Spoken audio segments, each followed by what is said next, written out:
Welcome back to New Day Cleveland. Filing those taxes. It was the same for more than 3 decades, right? But late last year, the new Trump tax law took effect, and according to experts here, it is a whole new ball game. So here to explain is Jim Lineweaver, president of Lineweaver Financial. It is good to have you here. Thanks for having me.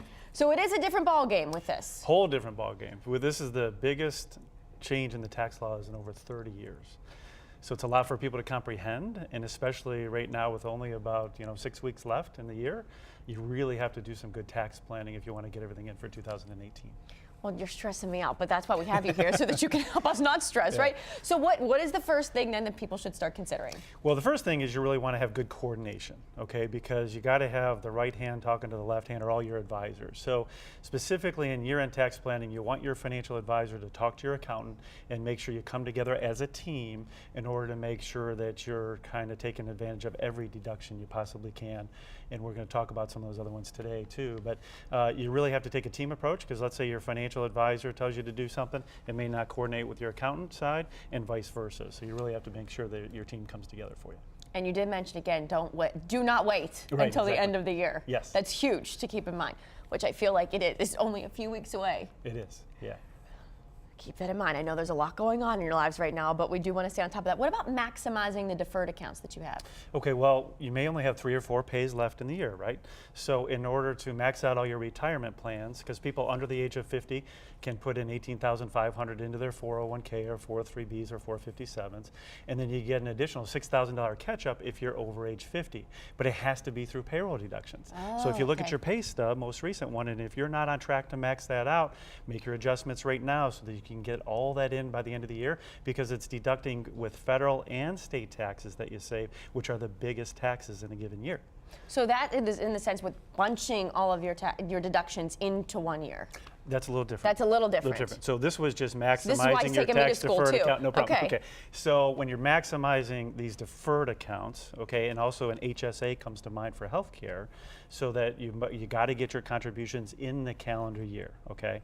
Now bunching deductions is something totally different.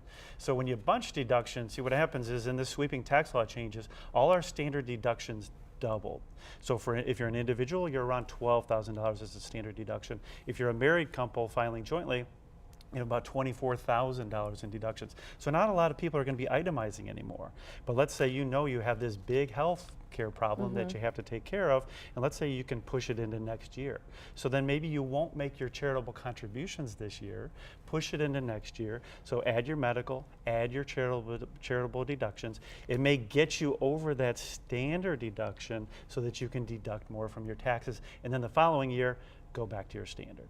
So now, how do you turn losses into wins? This is I want to hear from you. Okay. Well, what ends up happening is through the end of the year, you can do what's called tax loss harvesting. So the market's been very volatile, right? It sure has. So with that, take a look at your portfolio. If you're seeing some negatives on your statement, and you probably have some wins too, if you trigger this in 2018, maybe you sell some gains and sell some losses to offset, or if something else was sold prior in the year, so you already have some realized gains, then look at your portfolio, offset gains with losses, so at the end of the year, you don't have to pay a ton of capital gains taxes maybe when your portfolio was down.